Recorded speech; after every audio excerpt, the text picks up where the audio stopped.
talk slick, better keep it sealed. T's hot, mask off, let's go.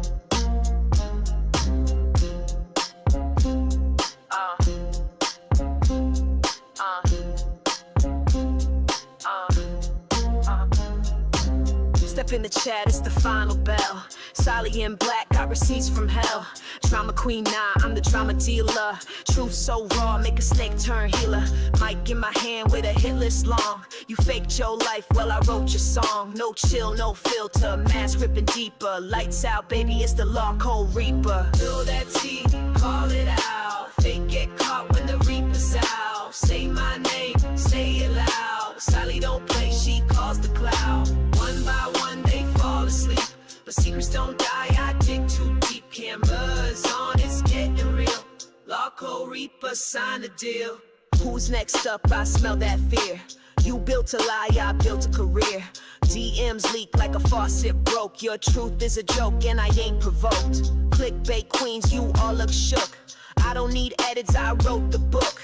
Fake apologies, you can keep that mess. I wear black cause I buried the BS. You wanted the smoke, now you got the fire. Don't start no drama unless you're ready for the choir. Fill that tea, call it out. Fake get caught when the reaper's out. Say my name, say it loud. Sally don't play, she calls the cloud. So one by one they fall asleep, but secrets don't die, I dig too deep. Cameras on, it's getting real. Law code reaper, sign the deal. Reap what you post, Sally knows. You talk, I show. Law code reaper, end of the show.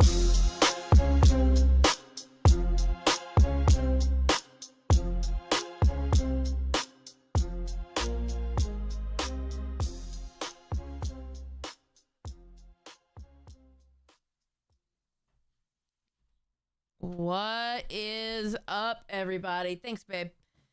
Oh, I literally got off the couch from sleeping 8 minutes ago.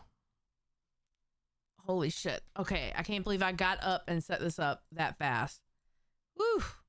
Woo. How are y'all doing? What's going on? Oh, yes, and Run for Breakfast just put in one. So let me go ahead and pull up the wheel, and we can go ahead and put that in there before I forget. All right, let me get the wheel. Gotta get the wheel, gotta get the wheel. Bam.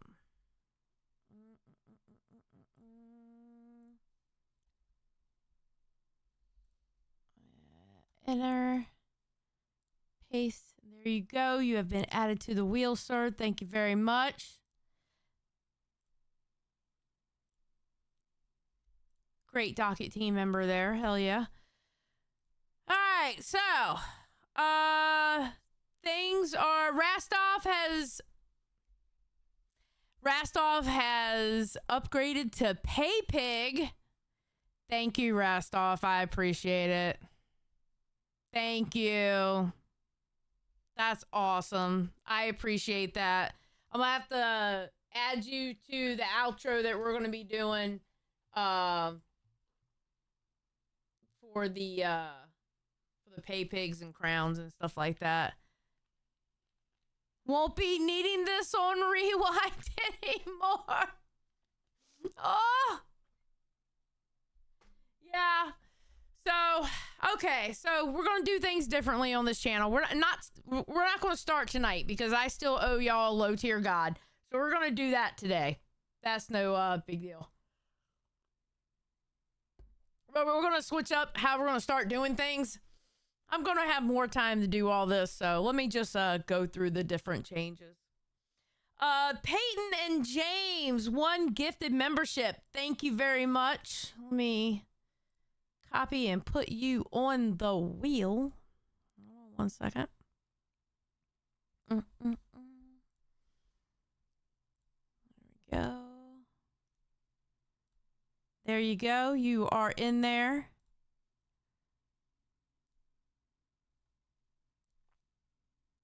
Okay. So things are going to be done a little bit different here on the channel now. We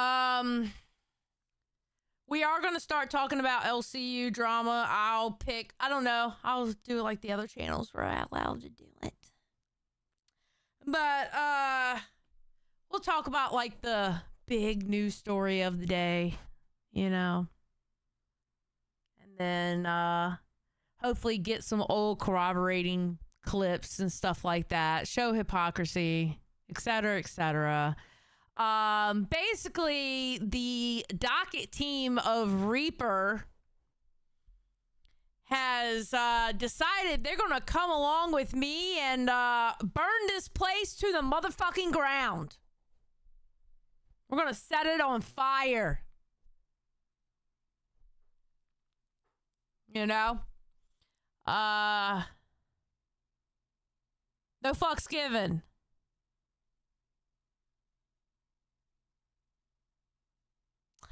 So that's what we're gonna start doing.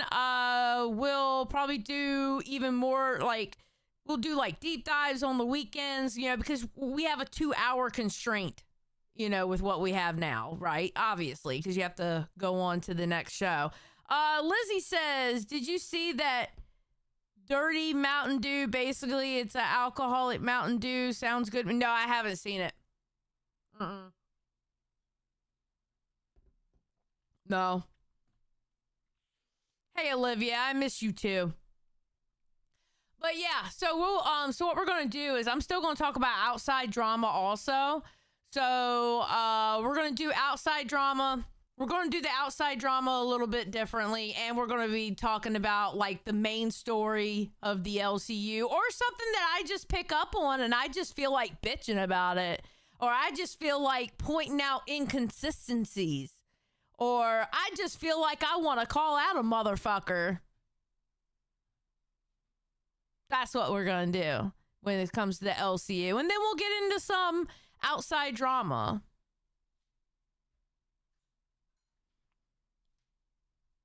Scrimpy says, I've already purchased my matches. Hell yeah.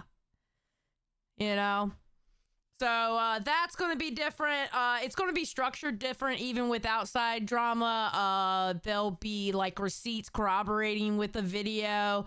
Honestly, now that I'll have time to actually pre-watch the videos, we don't have to watch a whole video. I'll just pick snippets from it and, you know, look at other outside sources and stuff like that.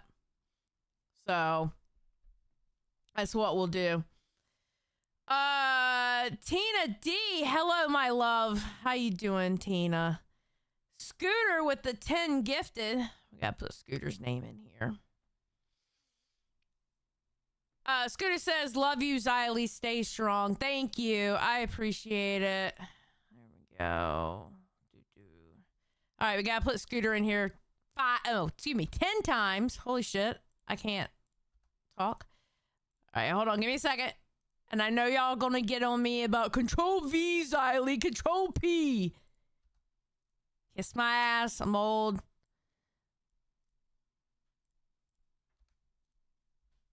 Alright, you have been put in there 10 times. Let's go.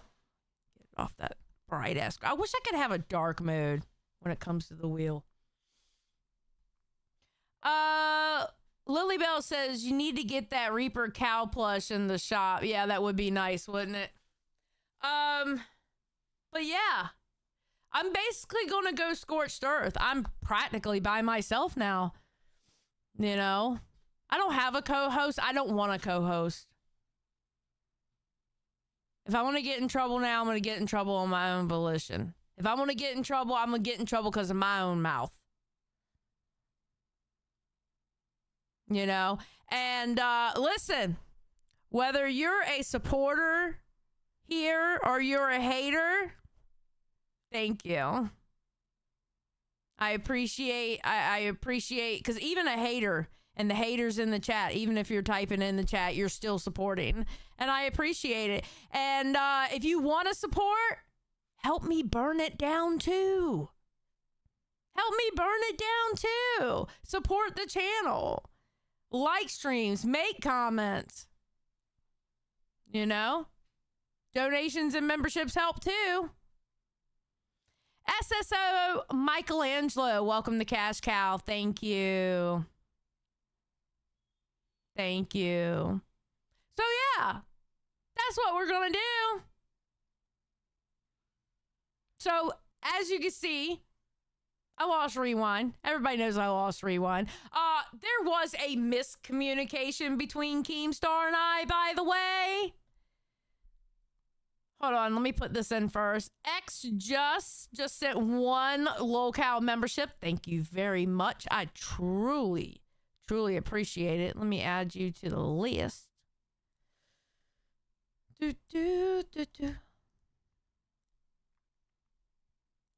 I am quite literally the biggest news of the LCU. Go fucking figure. Yeah, I got kicked off of Rewind. And Zayzud is in my place. I will say, no one better to take my place than Zayzudin. No one better. I have to forgive Rastoff now because he just became a pay pig on the channel. So he bought my love back. You know, because he made a little inappropriate joke at my expense. Mr. Barnyard, welcome to Cash Cow. Thank you. But yeah, I got kicked off for Rewind. It was actually really fucking rough. I don't know. It felt bad the way Keemstar was saying it on live. It felt very personal. I wasn't the only one who thought it sounded personal. You know, kind of made me feel like shit. But once you get past that negative connotation behind it, then you go, okay, now what the fuck am I going to do? And I decided I'm going to burn it all to the ground. Not literally, obviously. I don't want the LCU to go anywhere. I'm here in the LCU. But goddamn, I'm going to piss off a lot of people. Zay Zudin, been a member for 1 month. Having you support makes a rough situation slightly better. Love you always. Love you too, Zay Zudin. No, you were absolutely the best person to take my place.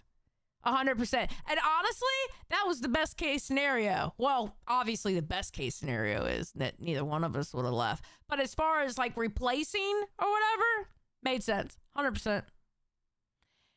Cherries, thank you. Yes, I will stay strong. Thank you very much.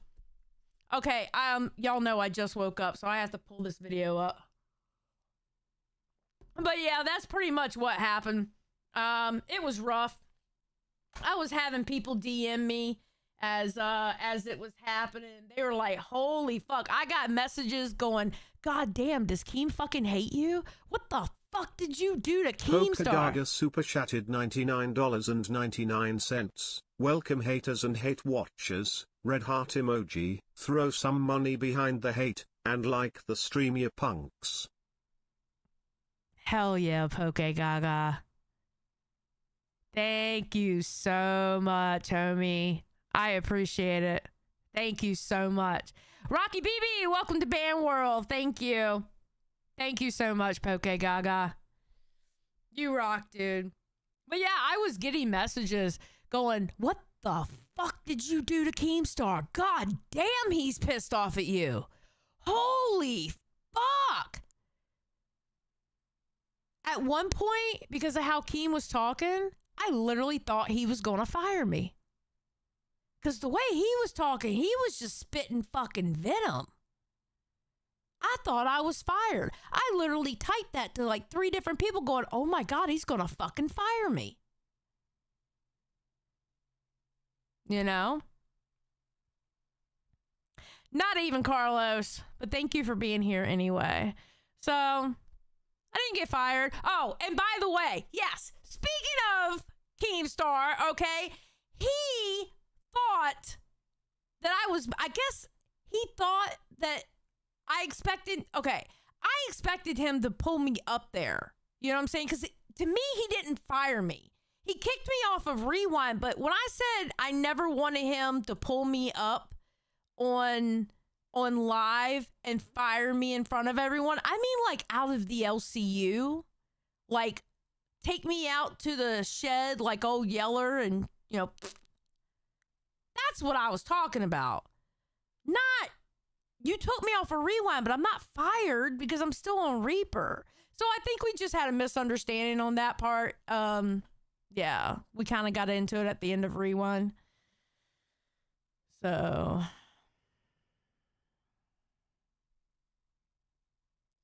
yeah. I mean, listen, technically, I guess you could say he did fire me off of rewind. So maybe he was looking at it as fired that way. But I meant like fired as in fired as in get the fuck out the Discord type of fired. You feel me? Big difference. So it's all good. All right, so let me find this video, LowTierGod. You know, being that apparently all I do is watch videos. It's not like people actually make fucking a living doing that here on the internet. You know, people don't make... Oh, no, we want to watch that one.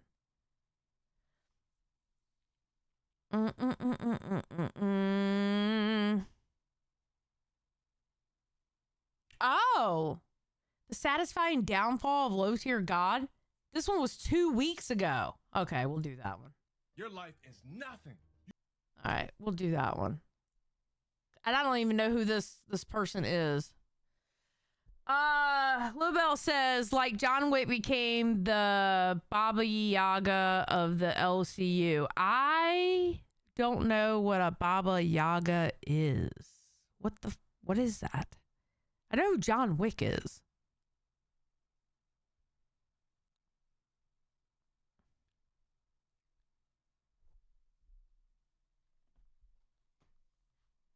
The boogeyman? Oh, it's a boogeyman?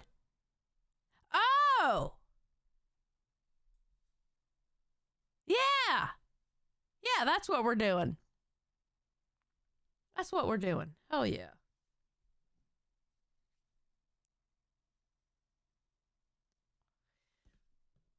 So. Oh, is Spencer acting up? Oh. Spencer, you're not going to win against Harlequin. I can tell you that right now. So, anyway, change is coming. We're going to be all right. Put a 1 in the chat if you're ready to get started, because this is an hour-long video, and we have to get through it. So, put a 1 in the chat if you're ready to get started. Tomorrow, I will have new goals and stuff like that. It's just today we're coping. All right? Today, we are coping. All right,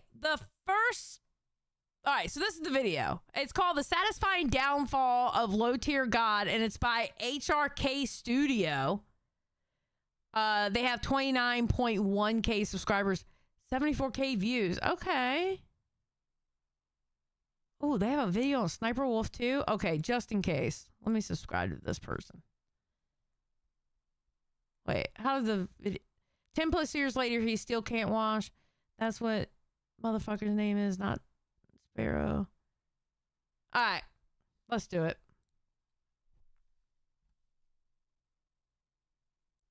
You serve zero purpose. You should kill yourself now and give somebody else a piece of that oxygen and ozone layer that's covered up so that we can breathe inside this blue trapped bubble. Because what are you here for? Kept stealing my clips for years, putting shit on the internet. I want to read something to you guys and use it as a freaking example because I'm in disbelief that I'm seeing this shit, but it's the perfect example of people believing these false ass narratives like I'm some freaking dictator, like I'm some crazy maniac, like I committed all these crazy crimes. I find it hilarious. I find it hilarious that every single one of these motherfuckers always talk about false narratives. Every single one of them end up talking about false narratives. When you hear the name LowTierGod, you probably think of two things. Ooh, we're going to put you at 1 point. Ooh, I could probably get away with 1.5 with you, homie. Not in red. Not in red. All right. Magenta.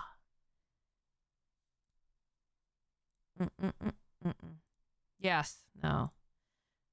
Hold on. Sorry, guys. I should have already had this set up, but again, I was sleeping. Taking my little nap.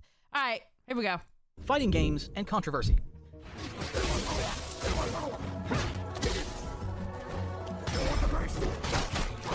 Bro, how the get that at? LTG, as most people call him, is probably one of the most infamous personalities to ever emerge from the fighting game community, and maybe the wider internet itself. Okay, fun fact. Some of the weirdest gamers I have ever met in my life. And some of the most rage baity gamers, they play fighting games, whether it's Smash Bros or this shit here. I don't know. I don't know what it is. LowTierGod might get LCU struck if he came over here. Oh no, absolutely. I've heard him talk. Absolutely, 100%. Nigga, look what this game be allowing. You pick a character and you pull off the W. This sorry ass beat me because he playing with Bison.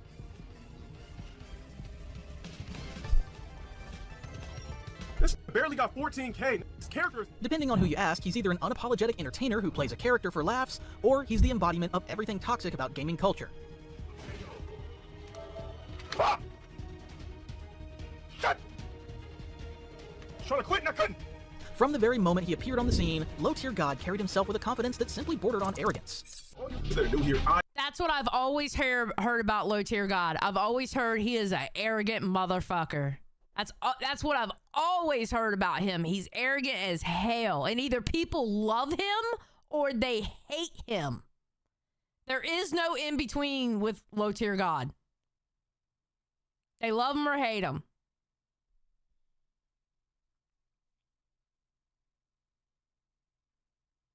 And arrogant, okay?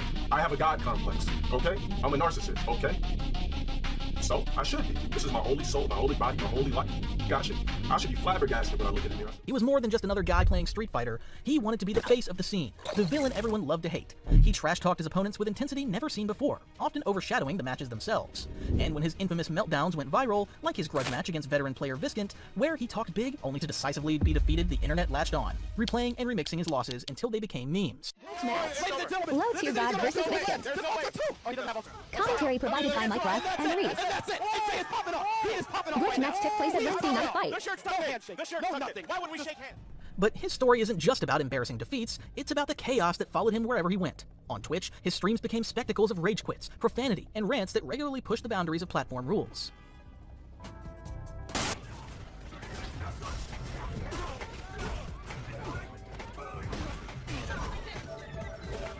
And I'll lose again to trigger. He wasn't above charging his Oh, he's one of those that right before he loses, he rage quits the fucking game. Bro, come on, no! No! Okay, Gaga, I don't know much about him either. The only thing I know is the meme of him, where that one picture where like the lightning's coming out of his eye. That's the only thing I know about LowTierGod. And that he's very arrogant. That's the only thing I know.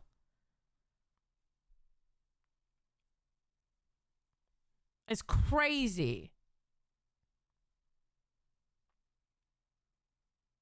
own viewers to speak in chat, or berating his supporters for not donating enough, and even talking ill about his own race.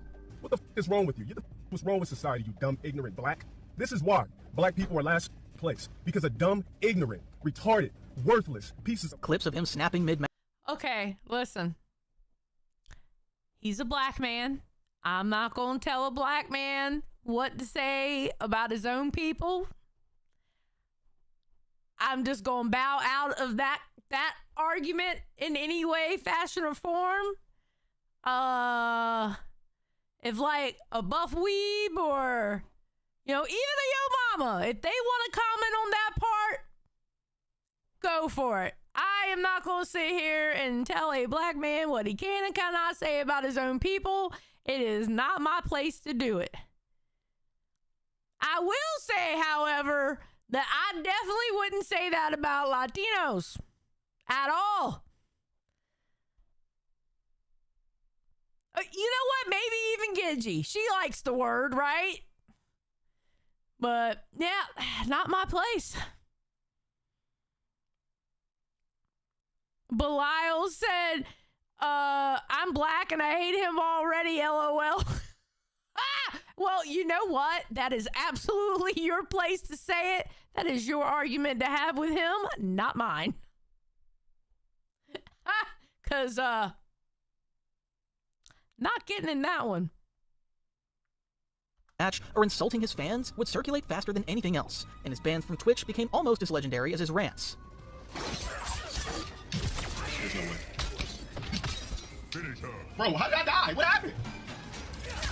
Bro, look, anytime somebody fatalities me, I'm just gonna do that. I know you're watching my stream. Don't waste my time. It's a player match. Let's get to it. And then there are the moments that turned him into a despicable character. His outburst against disabled Street Fighter player Brawly Legs, where he mocked his disability live on stream, drew national attention and condemnation from nearly every corner of the gaming community.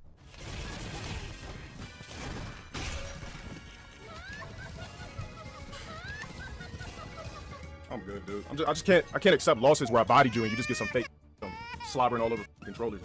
I'm good. I'd rather quit, lose another 500 points. I'm hella straight, dude. I'm hella straight. I'm hella cool. You just didn't deserve that. I outplayed you, I bodied you, and you got lucky. That's not skill to me. That's not outplaying me. That doesn't mean you're better than me. His infamous rant is still cited years later. I mean, bro, you lost. I don't understand. See, that's why I can't do competitive video games, because I get angry too and I talk shit. Not gonna lie. Like, I could never, ever play GTA. There's no way I could ever play GTA in like a lobby. No, I get too angry. I don't like fighting games, bro. I can't do fighting games. I am a button smasher. Don't expect me to learn all those combos. I be goddamn. That is too much for me. You know? Yeah, I can't.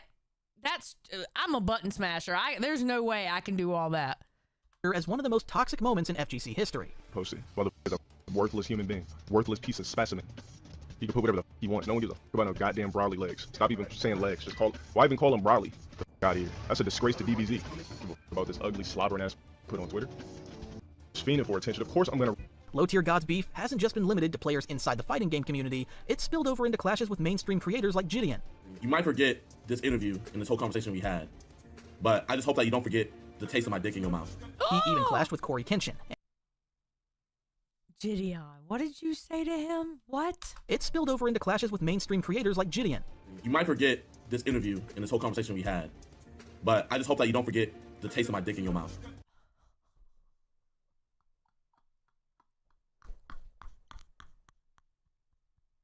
I love it. I respect it. That wasn't very Christian. I kind of want to say that was before the Christian arc.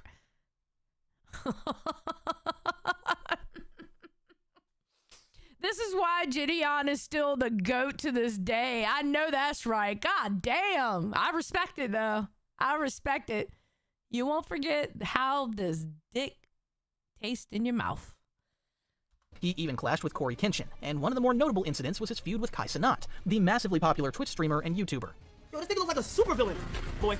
Bro, this nigga looks like a supervillain. You should kill yourself. To understand how LowTierGod went from playing Street Fighter at his local arcade to becoming one of the most controversial figures in gaming.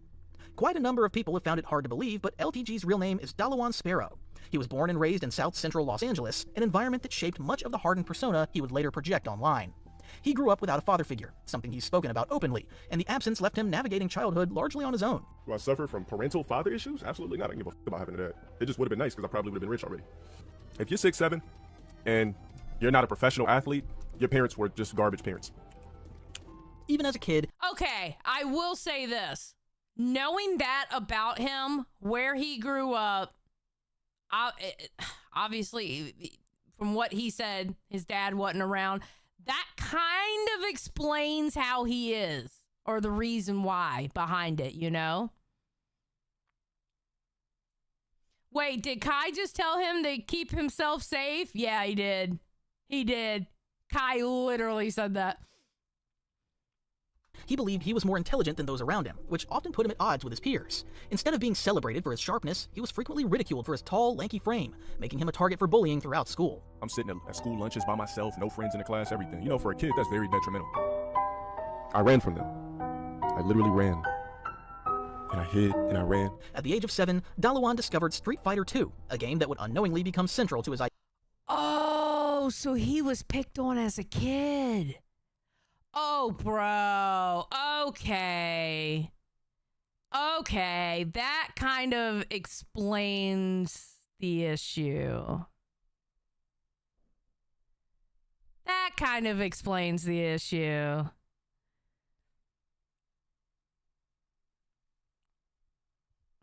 Xylee, are you going to change the content because Keem hates the reaction stuff for some reason? I'm going to change it. I'm still going to do reaction content, but we're going to switch it up a little bit on how I do it. There's still a way to do reaction content, but flip it. Not So Green Salad. LTG's real name. Yeah, they just told us the real name of him. Not So Green Salad. Thank you. We're going to switch things up. I explained it at the beginning of the stream if you want to go back and watch how I'm switching things up. Chris, the shit just happened. I didn't have time to prepare. Either watch it or don't. Scorched Earth is happening. But this was a goal that I set for gifted memberships, as you can see at the very top, and they hit the goal, so I am doing what we said we would do for the goal. So get the fuck over it. Identity. He played it religiously, first at local arcades and then at home, and over time it grew from a casual pastime into an obsession. When his family moved to Antelope Valley at age 10, he carried that passion with him. The change of environment didn't necessarily erase the hardships, though. He still felt like an outsider, and games became one of the few constants in his life. Around the same time, he admitted to have experienced some form of abuse during his private school years. Traumatic. Basically, there was lots of females that fondled with me when I was a kid, but I'm not the type of person that's gonna snitch. I knew something was right, and that happened in private school, man. It happened in private schools, but I only know about the. After high school. Oh, bro. Oh no. No, bro. Yeah, right? Life became even more challenging for him. At 21 years old, with limited opportunities, he took a job at Walmart to make ends meet. But in 2005, things took a darker turn when his 17-year-old girlfriend filed a restraining order against him, citing domestic violence prevention. In the filing request, she specified that he called her a slut and said that he was going to kill her and everyone around her. A few years later, in 2008, he also picked up a criminal record, not from his own wrongdoing, but from taking the blame for something someone else allegedly did. He was charged for purchasing stolen goods and served about a month in prison before getting out again. That decision haunted him for years, making it nearly impossible to secure stable employment. With doors closing in front of him, Dalawan looked toward education as a way out. In 2012, he earned a degree in health and fitness, and by 2015, he followed it with another in business management. According to his LinkedIn profile details, even in this early stage of his life, there's a pattern that would define LowTierGod. Ambition mixed with setbacks, a sense of being misunderstood, and a constant need to carve out a space for himself despite the obstacles. These formative years laid the foundation for the persona he would later build. A man hardened by struggle, defiant against... Yeah, he had it rough in the beginning. Holy shit. Pokegaga says, should I just time out all the negative comments like most of the other shows? No, let them do their little negative. If they get super nasty, sure, but I mean, if people want to get negative comments, let them have negative comments. The real fun starts tomorrow. This is an obligation that I had to do. You know?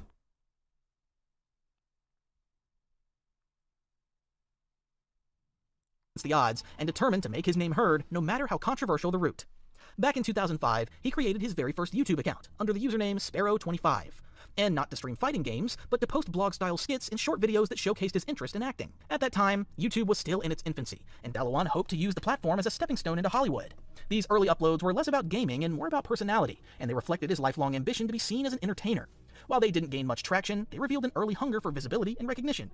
By 2013, however, his content shifted dramatically. He rebranded under the name LowTierGod, a title he chose because of his tendency to pick low-tier characters in competitive games as an ironic badge of honor that would later become central to his identity, which gave him recognition, giving him his first taste of attention within the fighting game community. Even though the clip wasn't massive by mainstream YouTube standards, it circulated enough to mark his entrance into the niche world of fighting game content. I don't give a about the aftermath from any of you boogie fans that feel sorry for this greasy, you fat, disgusting, ass-smelling, blob, cheese-drinking, Crisco bathing. Wait, is he talking about Boogie? Like our Boogie?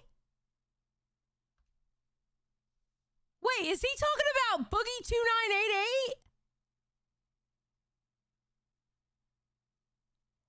What? God damn! How do you motherfuckers always... I swear to God, if I see Keemstar in this fucking video, I better not see Keemstar in this fucking video, bro. Holy shit!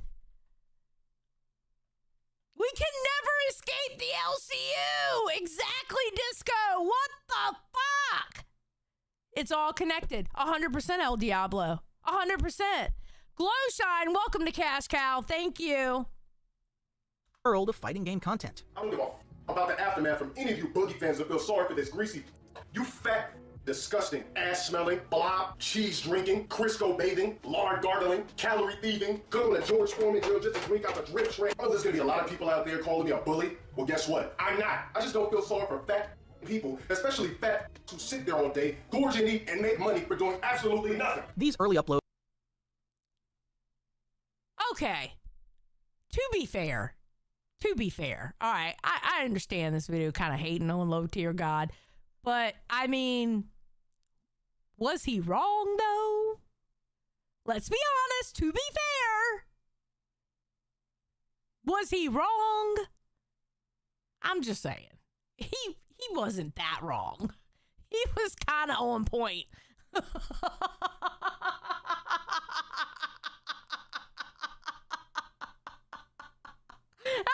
Poke said, wait, I thought he was supposed to be terrible. He's fucking funny.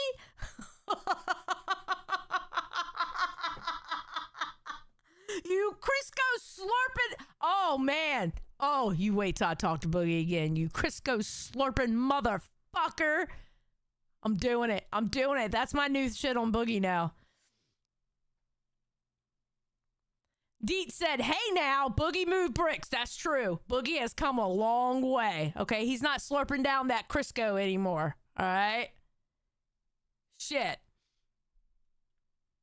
Those were notoriously low budget and rough around the edges. Lacking proper capture cards, Delawan would later set up a camera in front of his TV screen and record matches that way, the glare and distortion often making the footage hard to watch. Yet, this amateurish approach added to his reputation, as people mocked the quality, but they also began to notice his brash commentary and reactions. By the time he was streaming regularly, LTG had also begun cultivating the abrasive personality that would define his brand. And hear me out on this too. The sad thing is LowTierGod is not an ugly man. He's not an ugly man at all. It's just such a shame his fucking attitude is. He's not an ugly man. Mr. Barnyard said, hashtag Reaper Unchained. Yes, that starts tomorrow. Obligation time right now, but that starts tomorrow. And then we're going to have to build it up. And, you know, one thing I'll give Keem, and I do agree with him on this. And I have to admit, doing Rewind, pretty much, I did an easy mode on this channel, obviously. I looked at this channel as like a seat warmer for when somebody bigger wants to come around, right? And one thing Keem said tonight that I will say I do agree with is that shows need to be produced. And I'm going to take some tips and tricks that I've seen some of my other friends who actually produce shows and stuff like that. I'm going to take some tips and tricks from them. You know? So, I do agree. So it's going to be more produced. We're going to do that. I'm going to make it a good show for y'all. That's my ultimate goal. Make this a good show for y'all and burn it the fuck down, bro. We're going to have so much fun. We're going to be the chat that's like, oh, fuck. She's got like a fucking army. Oh, no. So, hell yeah, El Diablo. By the time he was streaming regularly, LTG had also begun cultivating the abrasive personality that would define his brand.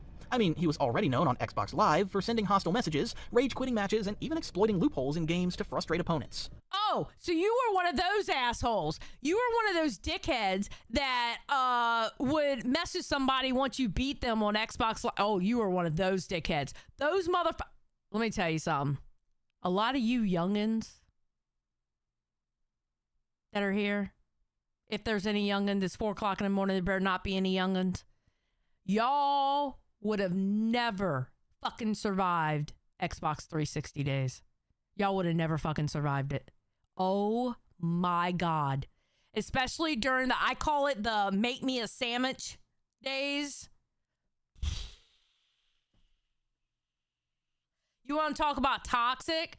Glammy wants to run around here going, I don't want to be part of a community that's toxic. Bitch, did you play Xbox 360? You think this is toxic? Bitch, you should have been trying to play some fucking Halo 3 on Xbox 360 and see how motherfuckers act there. Especially if you were a fucking woman. I don't want to hear shit about this toxicity compared to fucking Xbox 360. Holy fuck. Exactly, Benji. Oh God, those Call of Duty lobbies. Psh. And then, listen, I'm not trying to pull the woman card, all right? I only pull cards when I absolutely have to. But let's be honest about the situation. It was especially worse if you went to go talk and you were a woman. Oh my God. Then the trolling and the toxicity went up by 100. It was bad. Local Outlaw said no one in the local Discord server could have handled it for sure. Bro, it was bad back then. Shit, I don't want to hear about fucking toxicity. Shit. We were fucking molded by it, goddammit. Only cheat on your mom. Better believe we was in a fake relationship so I could backshot her creamy, wet, sloppy, big. These antics frequently got him banned from Xbox Live, forcing him to buy new consoles just to get back online. Instead of deterring him, these bans only reinforce his identity as a provocateur, someone willing to push limits, even if it cost him. Can you imagine somebody having like 12 Xboxes in their house because they had to keep buying one because they kept getting fucking banned because they wanted to be an asshole online? Can you imagine just somebody having a collection of Xboxes because they kept getting banned off of there and they needed a new Xbox IP? Yes, El Diablo, that's crazy. That's crazy. Bro.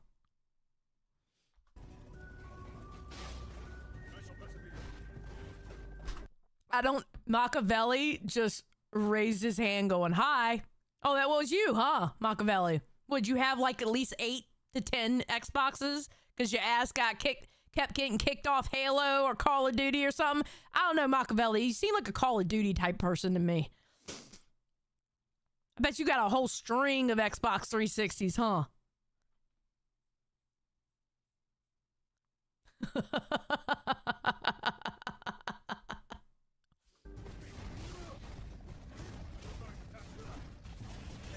I'm telling you, man, this game be carrying if you just pick the right character. Look at this idiot. This is a scrub that have no business beating. During the same era, viewers and community members began comparing him to another notorious YouTuber, Darkside Phil, DSP. Why'd you buy a $300? Why do all these... Okay, all right. Why do all these locales intersect? They all... Every single one that I have covered have somehow crossed paths with the other ones I have covered. I'm going to see Keemstar in this fucking video, aren't I? Why do I feel like I'm going to see Keemstar in this video somewhere? Jesus Christ. We already had a Boogie mention.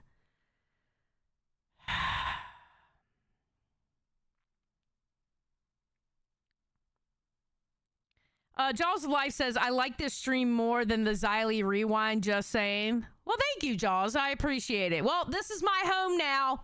This is my home now. And you know what I really want to be? I want to be that dog that sits at the table Because I don't know what cartoon it's from. I don't, because I'm old. I don't know the cartoon. But that meme where the dog is sitting at the table and there's fires all around them going, no, it's fine. It's fine.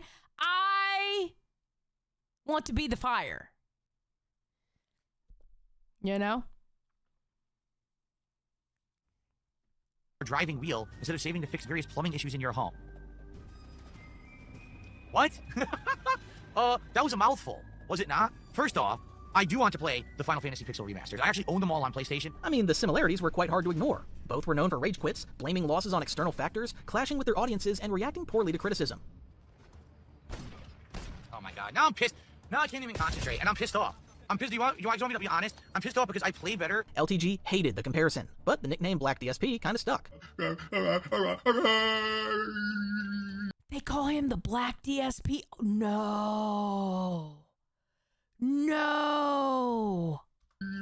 The turning point came in 2014, when LTG made his first appearances at Wednesday Night Fights, one of the FGC's most recognized weekly events. By this time, his online reputation had already preceded him. Players and commentators were aware of his toxic persona, and when he finally showed up in person, many were curious to see if he could back up the trash talk. His matches were recorded and shared widely, and the shoutcasters even joked about his reputation mid-broadcast, amplifying his notoriety. Though his gameplay wasn't extraordinary, the theatrics around his presence at WNF made him a talking point, marking the beginning of his transition from a small-time YouTuber to a larger-than-life villain within the FGC. In these formative years, Dalawan Sparrow went from an aspiring... There's nothing wrong with being a villain either. There's nothing wrong. Keemstar made a whole career out of being a villain. If you think about it, Keemstar literally, he went from being a villain to becoming an anti-hero. And look how it did him well. You know? There's nothing wrong with being a villain.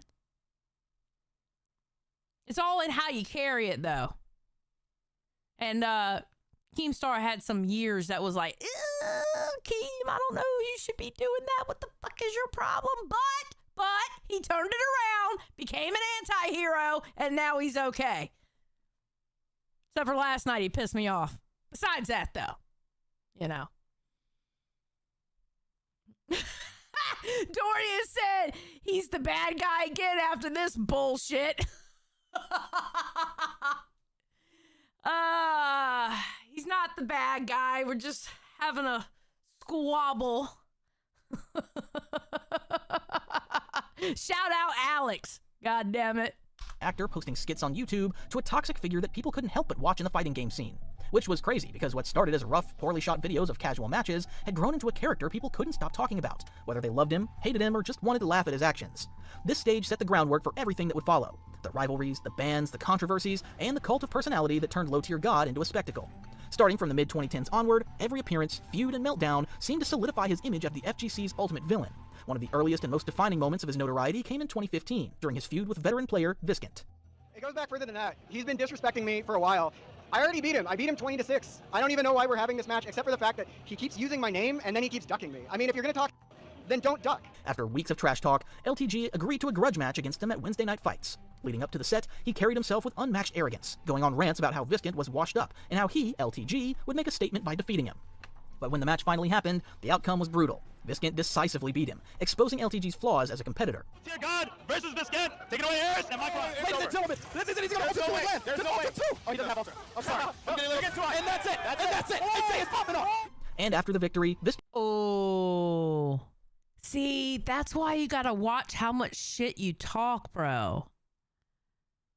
Because you never know. Don't count somebody out. The biggest attitude isn't always going to win first, you know? and had some choice words to say to LTG's face. I do in my spare time. So you saying that all I do is play video games? You saying that I'm on meth, that I do drugs? No, seriously. That's what I... Oh, bless his heart. He's a nerd. Bless his heart. Look how... Aw. Do in my spare time. There's gonna come a point when you forget about what happened, and you're gonna want to come back at me, and you're gonna want to wash the taste of my dick out of your mouth. Instead of the victory lap LTG had promised, the community got... Okay. He was a little nerdy, but he still came out with the, you're gonna wash the taste of my dick out of your mouth. Powerade says, LowTierGod has mass console bans across multiple gens. I fucking believe it. I believed it. I believe it, excuse me. I know Harley Quinn, that man ain't fought a day in his life. That's how I felt. But when he said that last line, I was like, respect. I respect it. I respect it. A meltdown. He recorded a video afterward, ranting and addressing the entire internet, blaming everyone but himself. That video went viral, instantly becoming a meme and cementing his reputation as a sore loser. Another key moment in his climb to infamy was his loss against Punisher, another player whose clip of defeating LTG became one of the most replayed videos in the FGC.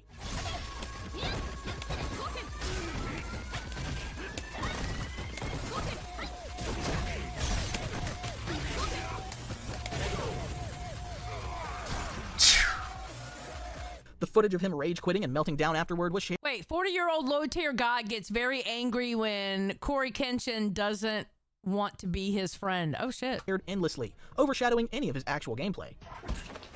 It's so f***ing laggy, I can't even play.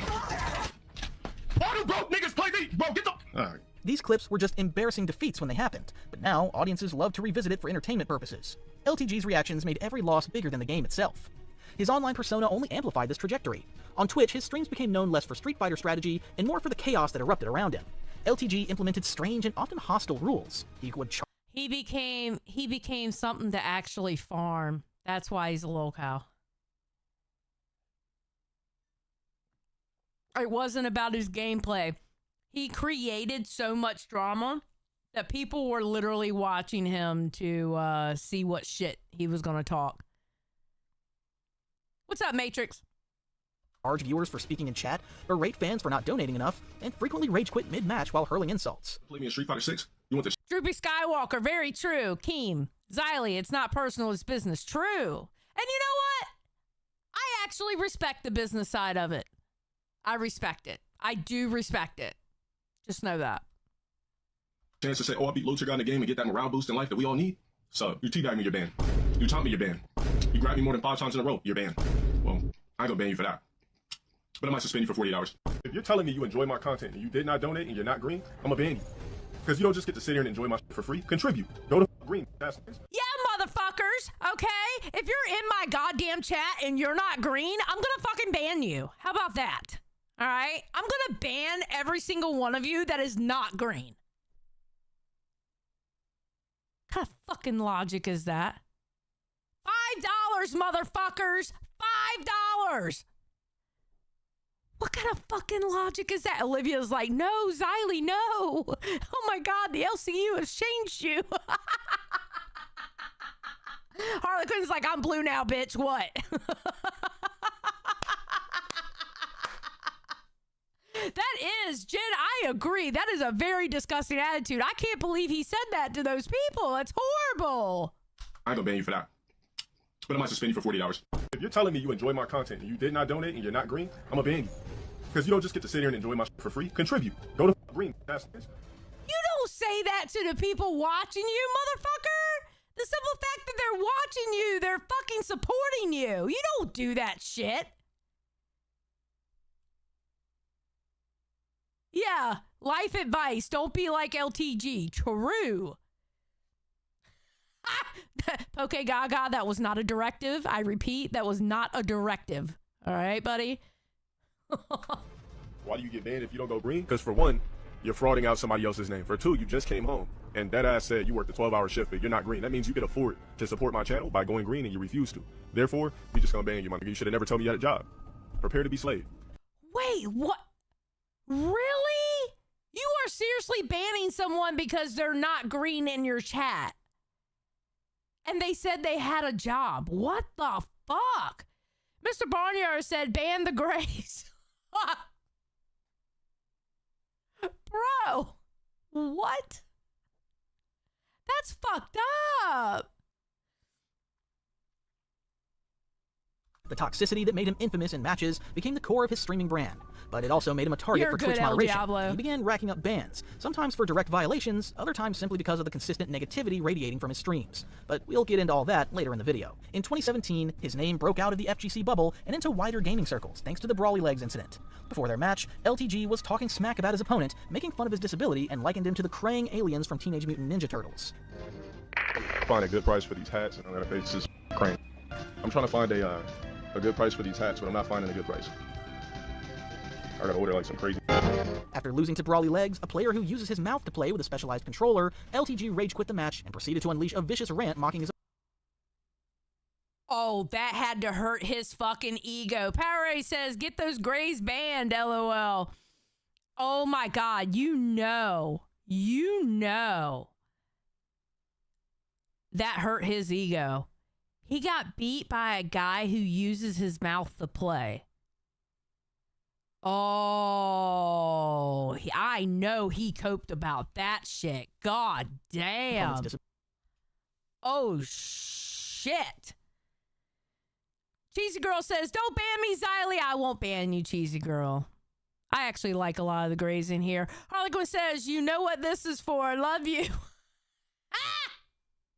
Love you too. Thank you for the middle finger. Rum for Breakfast says, gray bashing up in here. Post your gray and bow flags. True. I gotta order like some crazy.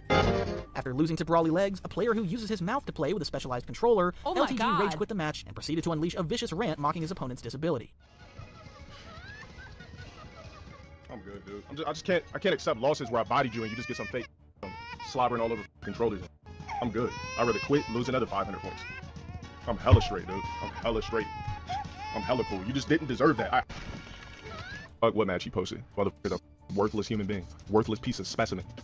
He can put whatever the he wants. No one gives a about no goddamn Brawly Legs. Stop even saying legs. Just call. Why even call him Brawly? Get the out of here. That's a disgrace to DBZ. People about this ugly slobbering ass put on Twitter. Just fiending for attention, of course. The clip spread rapidly, sparking outrage across the internet. It wasn't just the FGC that condemned him, even mainstream gaming outlets and commentators weighed in, and his name became synonymous with insensitivity. He literally lost to a man that can't use his arms to play a video game. He has to use his mouth. I guess his mouthpiece is better. The irony is almost unreal. Oh, shit. Damn. Oh, that hurt. That hurt.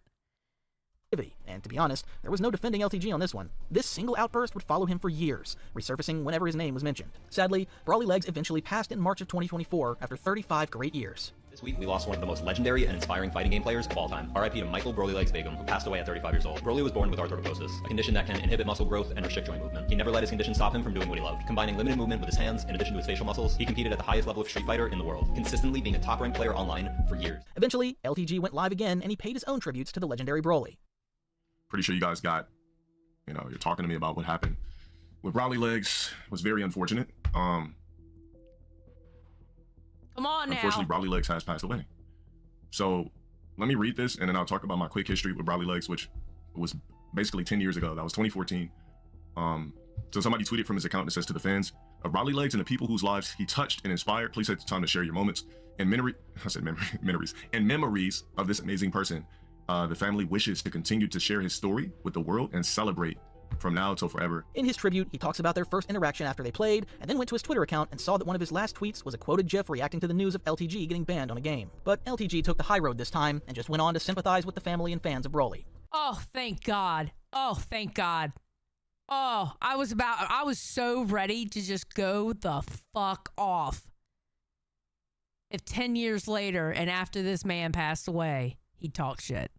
I was about to go off. Mr. Barnyard said the Grace is up here. Hashtag ban the Grays. No, we can't. We can't ban the Grays. We can't do that here. This earned him some much-needed respect and validation in his circuit. Yeah, unfortunately, Brawly Legs has passed away. My condolences to him and his family. Regardless of what idiots on the internet try to believe, I did really respect the guy. You know what I'm saying?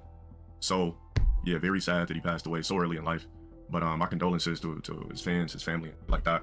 And I would love to know what happened, but damn, it's pretty f***ed up. With all the backlash and support he got from his career, LTG somehow managed to appear on mainstream television in the E-League Challenger series on TBS, where he was cast as one of the personalities to spice up the show. True to form, he was eliminated in the very first episode, but his larger-than-life behavior made him stand out even in that short time. I don't see him talking smack. He's not raging. He's just a regular guy. LowTierGod, nice try. However, that does put you out of the competition here at the Challenger House. Rob TV, you were safe another day. Fans and haters alike tuned in, further blurring the line between whether he was being booked for his skill or for the drama he brought with him. Skillful or not, he was also able to book a match against a player named Giddy, and that match also ended on a positive note, as opposed to him rage quitting and talking trash. He actually took the L and shook hands with his opponent. Wait, so did he grow up? Is that what you're telling me? He actually grew up? Because that doesn't sound like the LowTierGod that was in the beginning of the video. You know what I mean?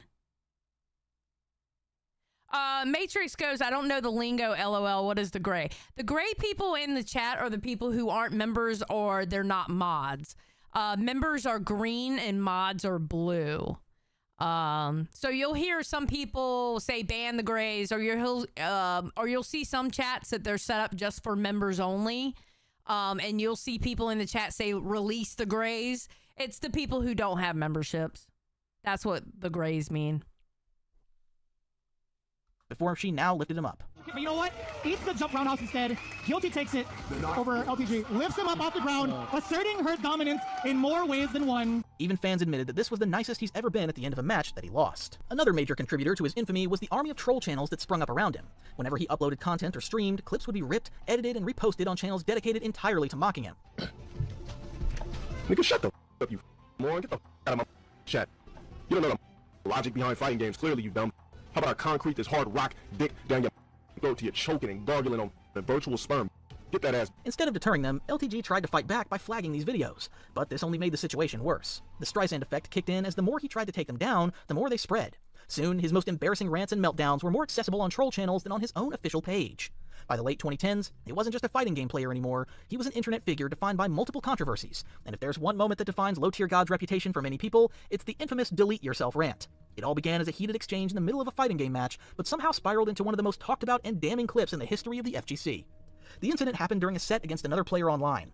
After losing, LTG unleashed a tirade that quickly went far beyond the usual trash talk. Staring straight into the camera, he delivered a venomous rant. Ooh, I'm excited. I'm excited. I love a good delete yourself rant.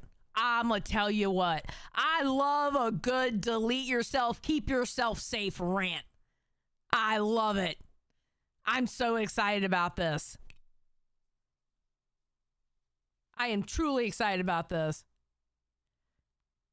Telling his opponent that they should delete themselves from existence, which was a thinly veiled way of telling them to end himself. You are worthless, guys. Your life literally is as valuable as a summer ant. I'm just gonna stump you. You're gonna keep coming back. I'm gonna seal up all my cracks. You're gonna keep coming back. Why? Because you keep smelling the syrup, you worthless ass. You're gonna stay on my dick until you die. You serve no purpose in life. Your purpose in life is to be in my stream sucking on my dick daily.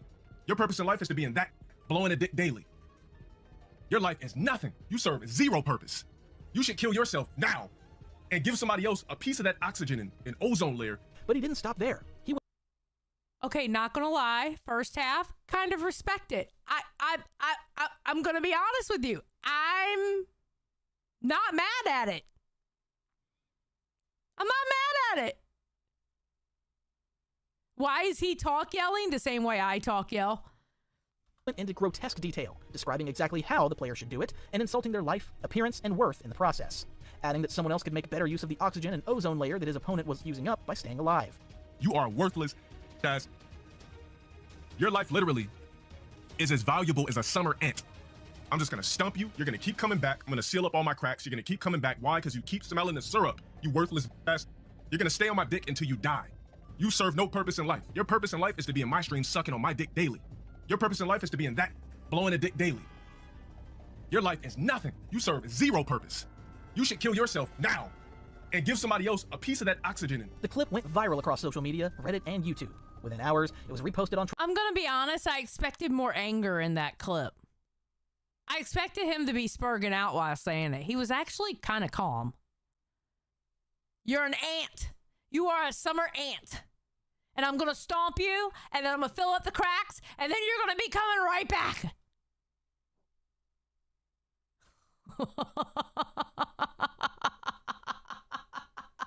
Troll channels, reaction streams, and even gaming news outlets. For many who had never heard of LowTierGod before, this was their first introduction to him. And for those already familiar, it was confirmation of everything they thought he embodied. The cruelty, toxicity, and a willingness to cross lines that most streamers, even the edgiest ones, wouldn't dare to touch. And while the moment was seen as a sour one for most, for others it quickly turned into a meme. Even in the comments, fans flipped the context of the scenario, making it funnier. The worst you can say is no, right? When you accidentally call the suicide hotline instead of the suicide prevention hotline? Therapy was invented in 1882. People in 1881. Kendrick on Meet the Grams. Amidst all the success this reaction got as a meme, the backlash was also immediate. Members of the fighting game community condemned him, with several top players calling for him to be banned from events and from EVO. The clip wasn't just offensive trash talk, it was viewed as a dangerous, irresponsible message, especially in a community where inclusivity and mental health awareness were already hot-button topics. Moderators on platforms like Twitch and YouTube began tightening their scrutiny of his content, and the phrase "delete yourself" became tied to his name. What made the situation worse was LTG's response. So was he the one that actually made that? I mean, because that is a great way to tell somebody to keep themselves safe. Delete yourself.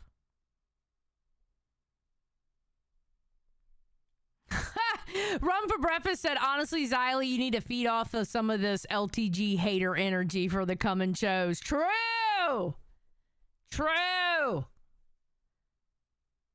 I'm gonna become the LTG of the LCU. Let's fucking go.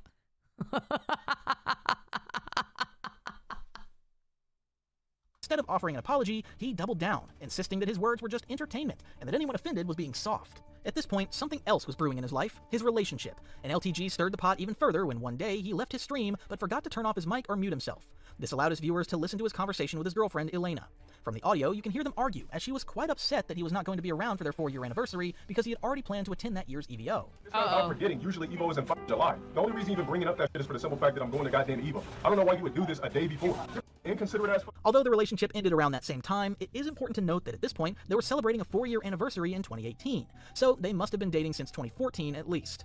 Why this was worrying to many viewers was because LowTierGod was born on November 19th, 1984, as opposed to the claims of him being born in 1990. So at this time, he would have been 34 years old, while his girlfriend Elena would have been only 21. And they'd been dating— Mr. Barnyard super chatted $20.37. Hashtag Pokemon, let's make it happen. Let's go. Thank you, Mr. Barnyard. If she's 21, I don't care. Look, I don't care about the age difference at that point. You are not going to make me care about the age difference. I'm just saying. Just throwing it out there. For 4 years up until that point, so at the start of the relationship, LowTierGod was 30 and she was 17 years old. Although Elaine would come out to address the situation and say that the anniversary was for the day that they met and not the time they started dating, probably trying to cover up for him and not portray him as a potential groomer. Something here, I want to show the glute game. I want to see what the glute game looks like. They said she's 16. Literally at the gym, I wouldn't look at her twice. But that wasn't the end of his drama with Elaine. Even after they broke up already, in 2020, rumors would start to make rounds about Elaine going out with her new boyfriend, who was her former fitness trainer. When this news broke, fans and trolls tried to get LTG to say something about their union by constantly tagging him and sending him their pictures together. He responded on Twitter asking that they stop sending him a who wants to f with the old— Y'all do me a favor and stop sending me a bitch who wants to fuck with some old head lame. Trust me, I could give 2 fucks. I could give 2 fucks, let the bitch be. Bro, you need typing skills. Head lame, adding that he couldn't care less about her. But he would proceed to go talk about her and her new man over and over again over the span of a few months, calling him a downgrade after him. Everything after me is a complete downgrade in the first place. It's been a pattern in my life, and it's going to continuously be the pattern. The only way you can upgrade after me is you got to get yourself a ball player, somebody from the NFL, you know, some professional. Finally, one day Elaine responded partly to him in a video, saying that she would address the issue one day. One day we'll address that weirdo ass. Oh! Should we address it now? Huh?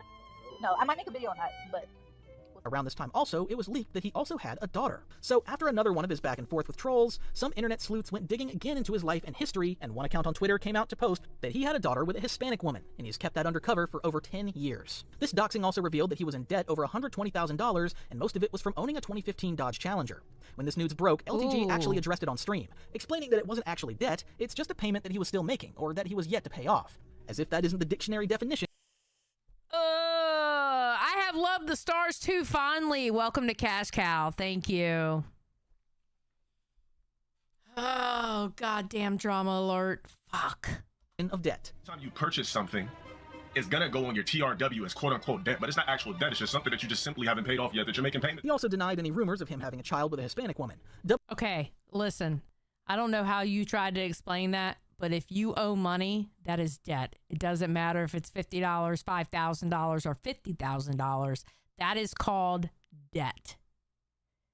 You are indebted to a company and you owe them money. That is debt.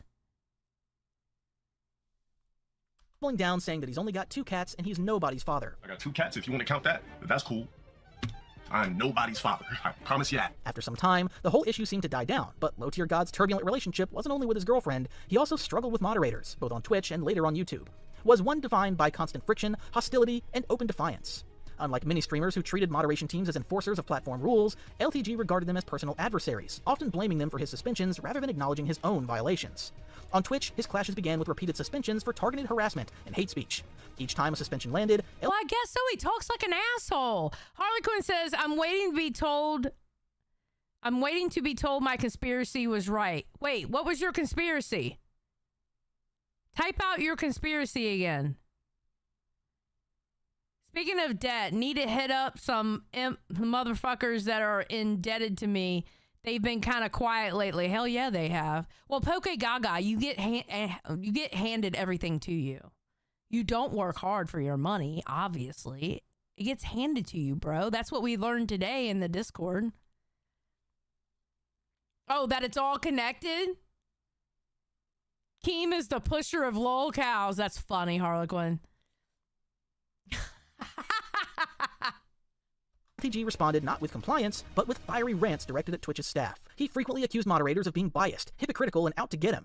In his words, they were cowards behind a screen who had no right to dictate his content. This open antagonism only made matters worse, since Twitch tends to escalate punishment against creators who show no signs of reform. One consistent point of conflict was LTG's insistence that he was being treated unfairly compared to other toxic streamers. He claimed that his suspensions were harsher than those of others, framing himself as the target of a double standard. Instead of appealing bans with contrition, he filed appeals laced with insults or went live on alternate platforms to mock the very people who banned him. Moderators took note, and this combative approach meant that his infractions were viewed cumulatively. Didn't he end up going to Kick at one point? I want to say he ended up going to Kick at one point.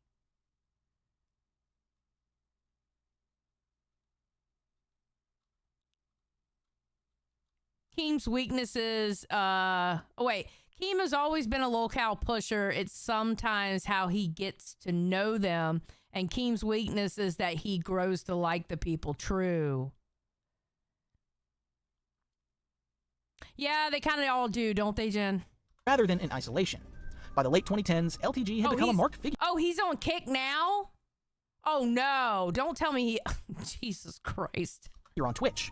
Reports against his account were quickly acted upon, sometimes within hours of an outburst being clipped and flagged. The trust between streamer and moderation was gone. Every infraction was met with immediate, often permanent enforcement. Eventually, Twitch closed the door for good with long-term bans that left him permanently removed from the platform. On YouTube, the clashes were more indirect, but just as hostile. LTG constantly accused comment moderators and community enforcers of failing to protect his channel from troll channels and detractors, who re-uploaded his content. He berated YouTube staff for what he saw as negligence, demanding mass takedowns of stolen clips, while insisting his own rants were entertainment, not harassment. When YouTube removed videos or demonetized streams for violating terms of service, he lashed out in the same way he had with Twitch, declaring the platform corrupt and run by clowns. At times, he would openly... And he's doing what all lolcows do, and they blame everybody else but themselves. Poke Gaga says, conspiracy theory, Keem planted the seeds to all these lolcows years ago, only to reap them years later. Hashtag farmer life. You know what, Poke Gaga? That's probably it. And Harley Quinn says you get her, so there you go. Hell yeah. Challenge YouTube moderators by re-uploading slightly altered versions of content that had already been flagged, daring the platform to take them down again. This pattern created a constant cycle where LTG would post inflammatory content, trolls would mass report or re-upload it, YouTube would enforce action, and LTG would rage against moderators in return, rinse and repeat. Even within his own streams, LTG's relationship with chat moderators was crazy. He often gave his mods strict orders to ban or mute viewers at the slightest provocation, sometimes even for minor criticism. Well, I'll play a game today. Wait, hold on, we got a gifted rose cloak asking me if I'm a game? Mods, out of here, nigga. Burn that cloak. Ain't no cloak. 7 months gifted is wild, bro. When mods failed to enforce these rules as aggressively as he wanted... What? Mr. Barrio says, leave a like on the stream, Reapers, reaping for life, Poke Mama. Why are you calling me Poke Mama? That one kind of... What is that one for? But yes, Mr. Barnyard, thank you. He would berate them live, accusing them of being lazy or disloyal. This created a hostile environment where even those tasked with managing his community felt disposable. Many moderators cycled in and out quickly, unwilling to endure the constant hostility. Bro, you gotta treat your moderators right. I mean, honestly, 99 out of 100 moderators are doing it for free. And they're just keeping your chat safe. You know? And I mean, I understand everybody has their rules, but I mean, don't. These motherfuckers are, it's free fucking labor. Don't fuck with your moderators, bro. What are you doing? Olivia says, can I ban Poke Gaga? You can't ban him. He's a good soul. You can't ban him. Wingo just banned all his mods last stream. I don't even know who that is, but goddamn. That's kind of fucked up. The f you still doing in the room? Anybody complimenting this guy is an instant ban. Hold on.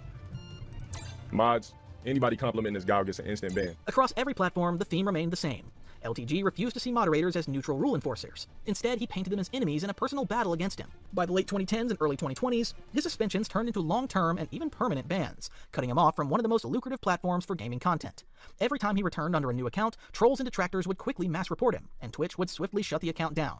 His history was so notorious that he became one of those names like Ice Poseidon or Zillion OP, associated with being permanently That's what happens when you fuck around, bro. You fuck around, you find out. That's what happens when you act a certain way. They're gonna get over your shit.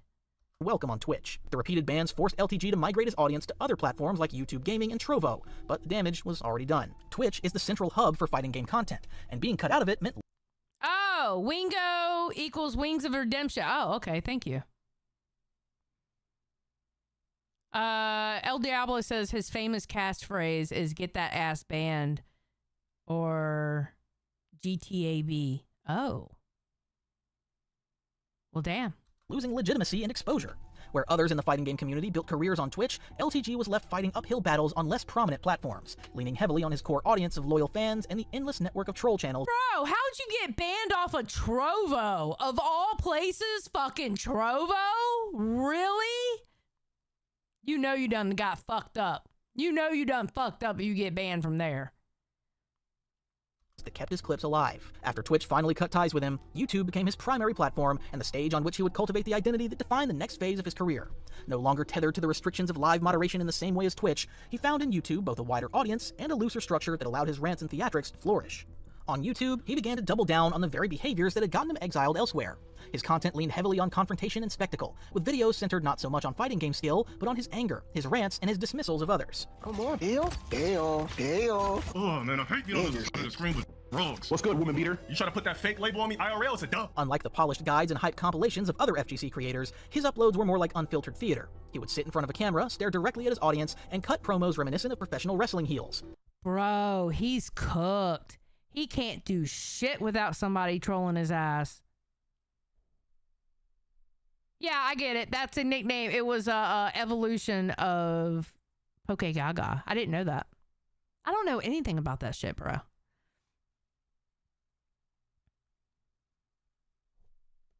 Declaring himself the final boss of the FGC, and sneering at viewers who doubted him. He made no attempt to soften his edges. Instead, he embraced the perception that he was the most hated man in the community, and reframed it as his brand.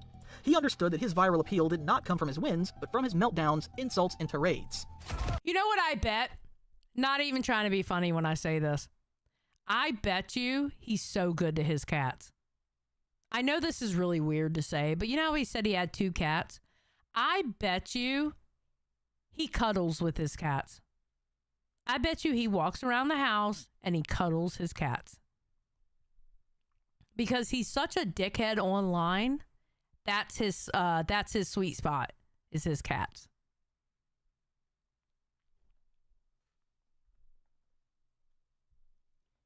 I really do. I bet you he's really good to his cats. Yeah, crappy people still love their pets. Exactly. I bet you. I bet you he's a good cat dad. Dale, you hear me, right?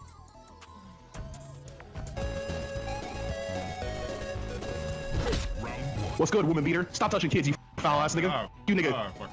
The more animated and aggressive the delivery, the more likely it was that troll channels would re-upload the clip, turning his worst moments into content that circulated endlessly across forums, Twitter threads, and YouTube compilations. Strikingly, these detractors often did more to amplify his presence than his own fans.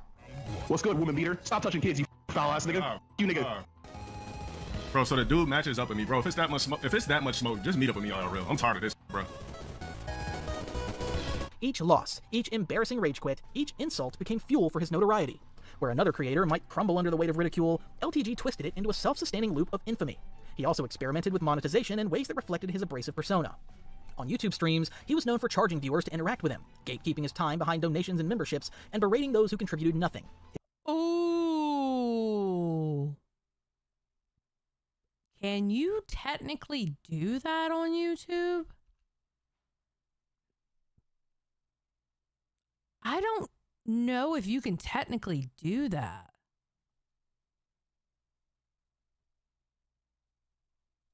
What? Charging viewers to interact with him, gatekeeping his time behind donations and memberships, and berating those who contributed nothing. His message was clear. If you weren't paying, you weren't worth his attention. It was an attitude that alienated casual viewers, but helped solidify a smaller core audience that saw him as an anti-hero, a figure unafraid to say the cruel things others would not, a villain who relished being booed. This transactional hostility became part of the entertainment itself, with fans donating just to provoke one of his signature explosions of anger. Yeah, it's more about his attitude than it is his actual gameplay. He could probably do anything as long as he has that badass attitude and the shit coming out of his mouth, they're gonna watch him because that's the entertainment with him. Good night, not Miguel. You know you're a piece of shit when your detractors have detractors. True. That is pretty bad, bro. Over time, his embrace of the villain identity grew so pronounced that it overshadowed his roots in the fighting game community. He stopped being known primarily as a competitor and instead became synonymous with controversy. He referred to himself as the villain of the internet, someone who stood apart from the camaraderie and positivity embodied by figures like Maximilian Dude. While we all know a villain of the internet. And all of us over here in the LCU, we work for him. He is quite literally the devil. Quite literally the devil. We all know and love him. I'm just saying. Not calling him out of his name. I'm just saying we all know who we're talking about here. Morning, DTA. Others built their brands on community, LTG built his on conflict. His YouTube channel became less about Street Fighter and more about Persona, an endless theater of disdain where every video was another performance in the role of the hated final boss. Ironically, this era also pushed him into mainstream visibility beyond the FGC. People who had never watched a tournament or played a fighting game knew of LowTierGod through compilations of his meltdowns. He became a cultural shorthand for toxicity in gaming, invoked as a punchline or cautionary tale in discussions about online communities. Touch kids? Like, bro, you see the nerd, bro? You know what would happen in person if a told me that? It'd be a rap. It's just that simple. But let's keep it on the internet, bro. It's such a shame because LowTierGod is not an ugly dude. Damn, it's such a fucking shame, bro.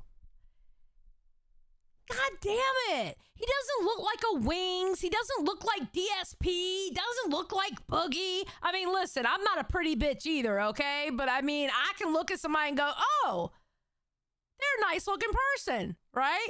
It's such a fucking shame, bro. Damn. Olivia says, Xylee, I'm sorry, he's a 6.5 at best. Olivia, have you seen the motherfuckers around the LCU? Ma'am. A 6.5 is a hella step up than 90% of these motherfuckers around here. Okay? Oh, thank you, thank you, Olivia. I'm a 7 out of 10. Yay.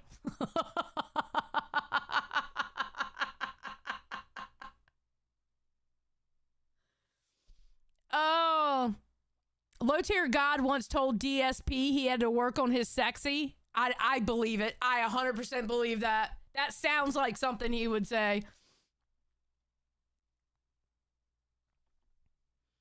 That's funny. Wanna play them fake pedo games? Yeah, nigga, in person it'd be a complete rap. That's all I gotta say. You're stalking me in video games to spew through a mic. And bro, this has done it on multiple occasions. Bro, you're a ass. IRL, you would get up. That's why you on the internet. If you got that much anger, come see the IRL. Just that simple. If you in Cali was popping, but we know you're not. Why are you getting so mad, bro, that you want to fight somebody IRL? It's the fucking internet. As much shit as you talk, come on, bro. Like, I understand it getting to you sometimes, because it does. Every once in a while, it'll get to you. I don't give a fuck how you are. But,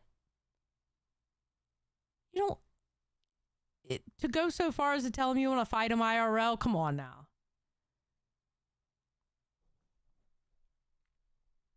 I think he got viewers because of how he acted. Oh, no, he absolutely got viewers because of how he acted. 100%. 100%. Deadly Mouse says, and the other 10% is Nightmare. Nightmare is a cutie. Nightmare is a cutie. Definitely. Yes. Follow me in video games or something. Oh, what's up with these? It's never smoked IRL. You niggas got hide, take pics and all that. Because you know what? IRL.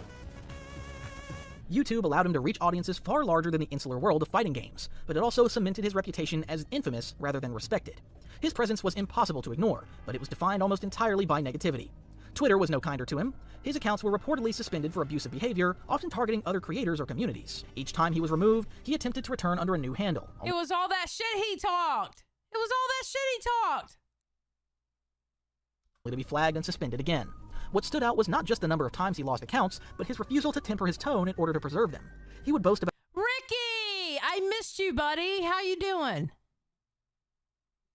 How you doing? Ricky? We hit a goal, and I had to do the goal that we hit, or else I would have been scamming everybody. They hit the membership goal. That's why we're doing this. I can't scam now, can I? Just saying. about being too real for the platform, painting himself as a victim of censorship rather than acknowledging the consistent. I'm not fired. I'm right here. I'm not fired. What? Because I'm not on Rewind anymore? I still have a show. I'm here. Fired would mean I'd be out of the LCU. You know? So, you have a great day, Ricky. Thank you. Rule violations that led to his removals. Even outside of global platforms, his reputation made him unwelcome. In the fighting game community, certain tournaments and events grew wary of the drama he brought with him. Organizers quietly discouraged his attendance or outright banned him from competition, fearing that his presence would overshadow the event or incite hostility. In local circles, stories circulated of players refusing to participate in brackets if LTG was present, a reflection of how his toxic image bled into real-world spaces. Yeah, they don't want to, I mean, obviously they're not going to want to get in there with him if he's fucking toxic like that. That is, I mean...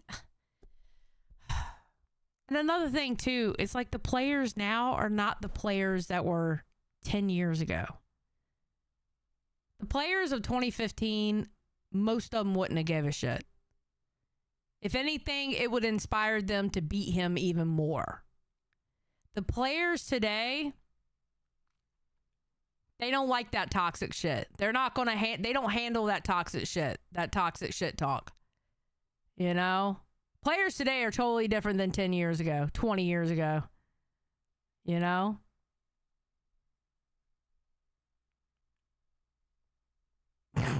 Skip's like, some of you really smell like DV and yesterday's socks.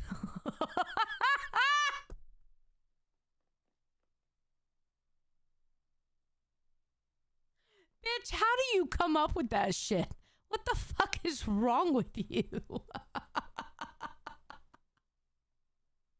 Could you imagine if LTG was here? Oh, God. Oh, God. YouTube, though more tolerant than Twitch, also hit him with multiple strikes and suspensions.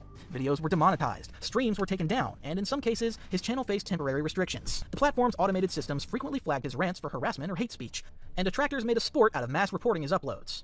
While he managed to avoid a full permanent ban on YouTube, the constant cycle of enforcement meant he could never escape the shadow of his own behavior. Obviously, with all of this, it would be expected. He's never going to. As long as he's on the internet, he's always going to deal with that. He made such a bad name for himself early on. He's never going to get away from that. And that's sad. That's sad. You know, even if he would have to make such a miraculous change. And even if he did, people are going to think he's faking it. And they're still gonna fuck with him. He's gonna have to deal with that forever. You know?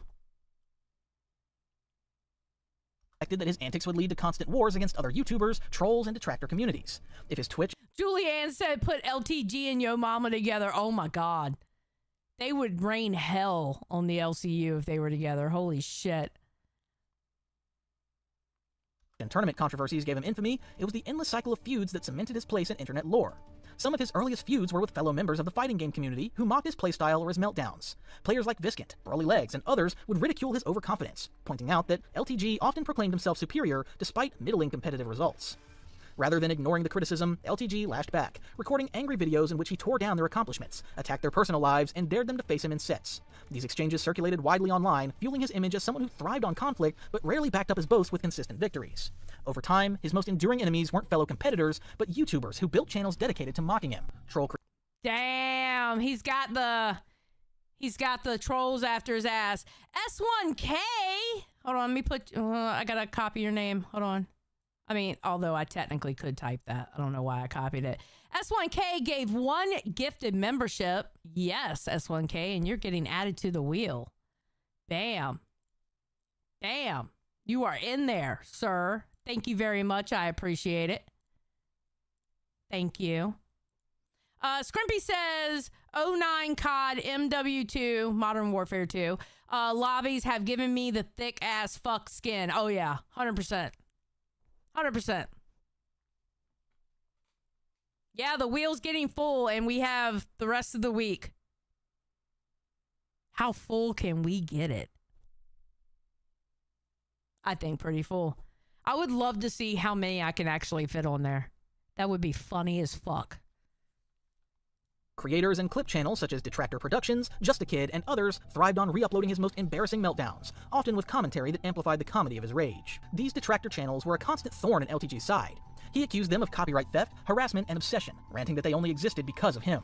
Ironically, their re-uploads often reached audiences far... Okay, alright, wait. To be fair, the only reason why they do exist is because of him. If their whole channel is LowTierGod, he's not wrong. Technically. Think about it. Like, I understand he's the guy that you're not supposed to like. I get it. He's toxic as fuck. But technically, their channels probably wouldn't exist if it wasn't for his antics. So he's not wrong there. You gotta be fair about that. You know? You definitely gotta be fair about that. Harassment and obsession, ranting that they only existed because of him. Ironically, their re-uploads often reached audiences far beyond his own, turning his insults, rage quits, and bizarre monologues into memes that circulated across forums too. In many cases, trolls would bait him on purpose, stream sniping his lobbies, joining his chats just to provoke him, or even donating money mid-stream. Ooh, I bet you there's a lot of shit talking about him on Reddit. I bet you Reddit has a fucking fit about him. Oh my god, I can only imagine the shit they say on Reddit about him. Ooh. Oh. Those snowflakes hate a motherfucker like LTG. Ooh. Fucking Reddit. Jen says, I'm an anti-KJ community supporter, so I struggle to see the side of that side of things. Woo, anti-KJ community. Man, the stories I have about that community all up here. Oof.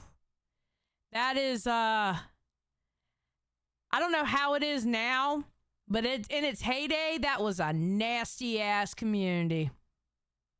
That was a nasty ass community.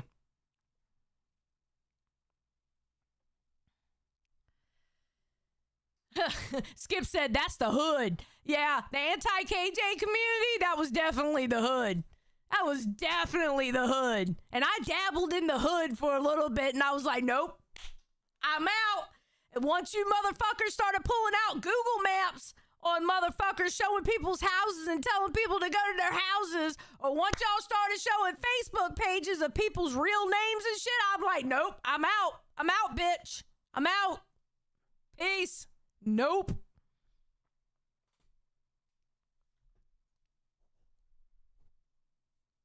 Whew. Damn.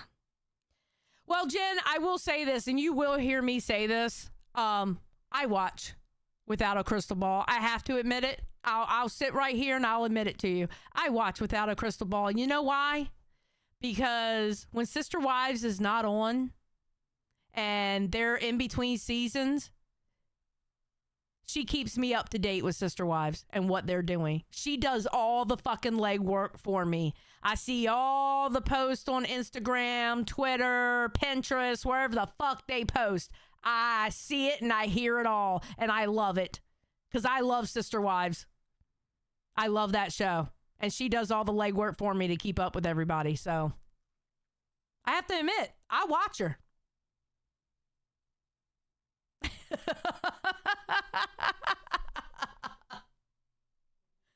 I don't care about the other content she does. I only want the Sister Wives shit.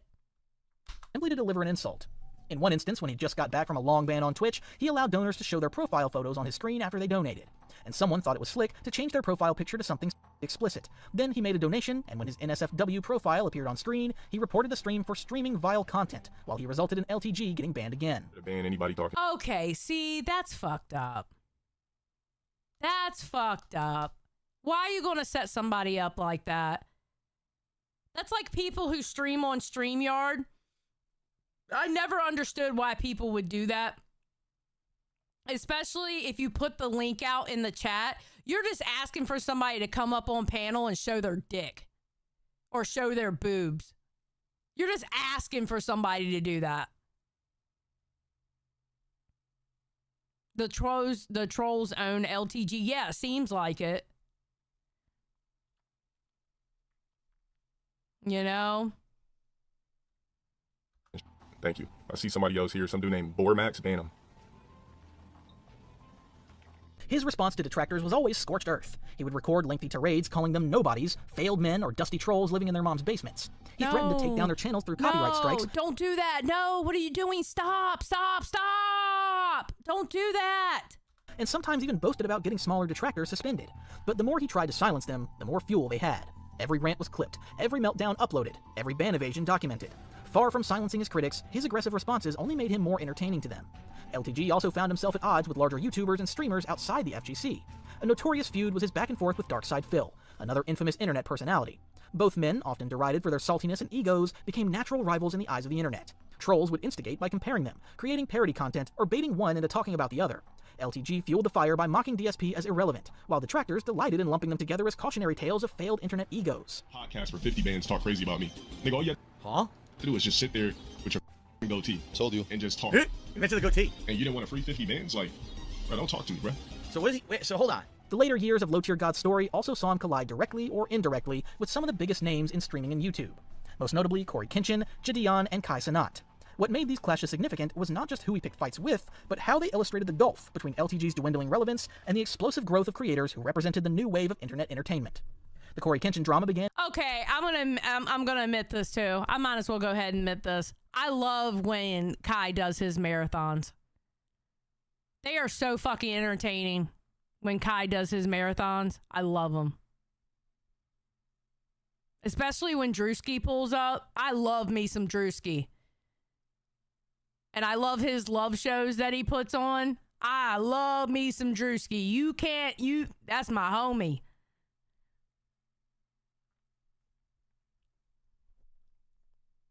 When LTG took aim at the beloved YouTuber, whose reputation was built on positivity, faith, and family-friendly content.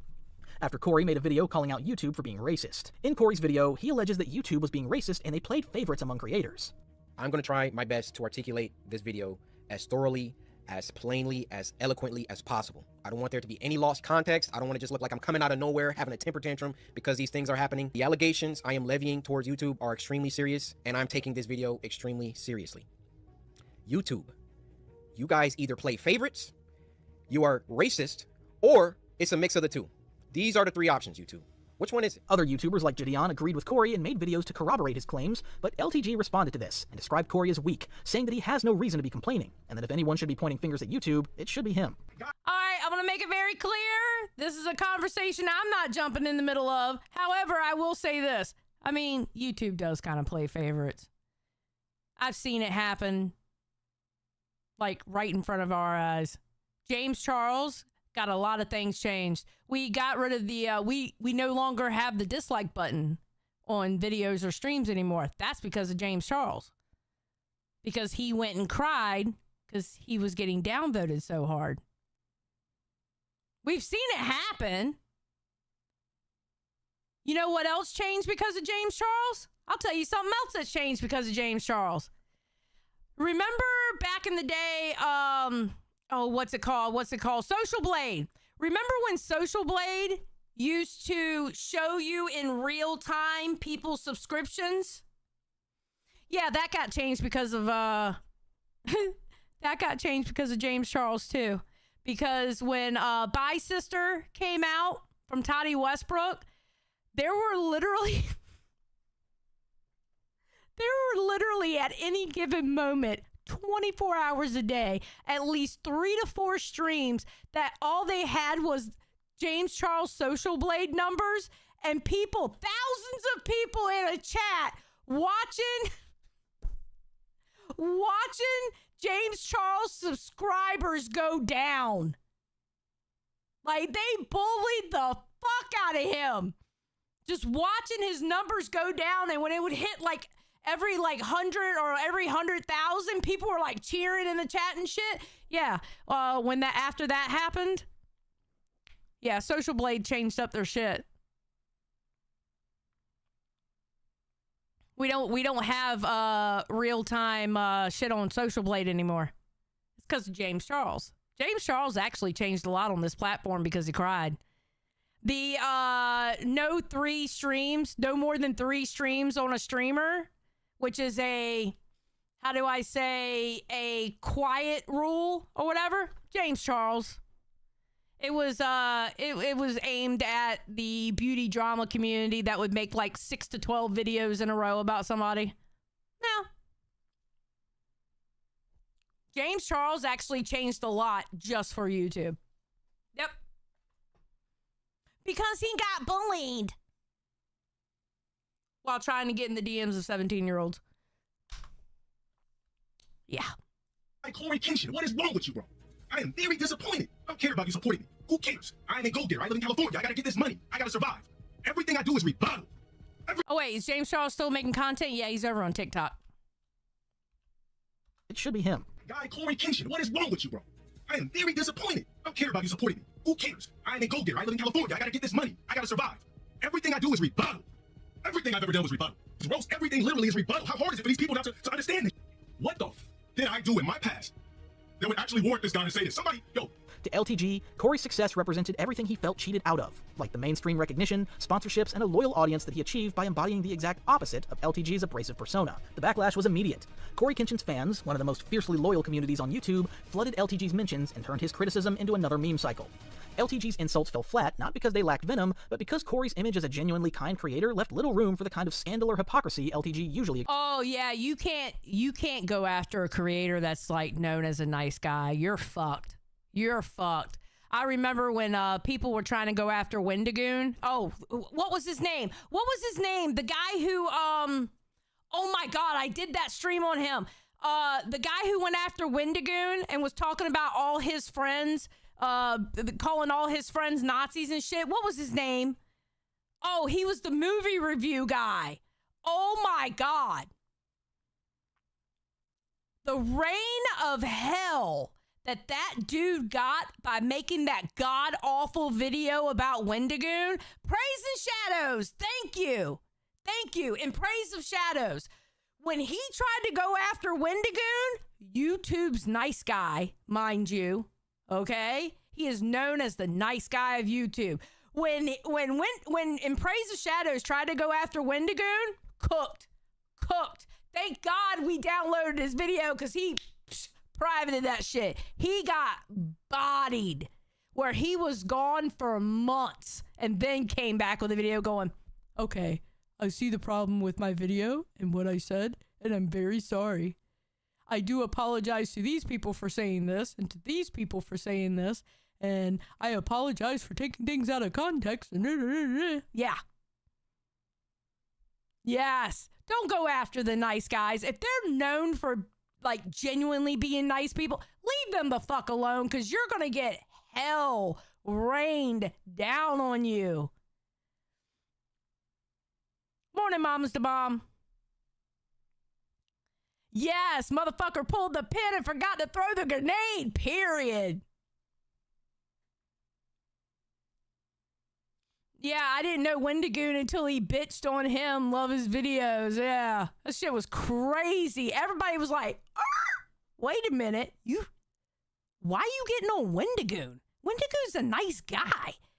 So I'm telling you that story because that's probably exactly what Corey Kenshin's community did, going, wait a minute, he's a nice fucking dude. Who the fuck do you think you are, bro? Exploited in his feuds.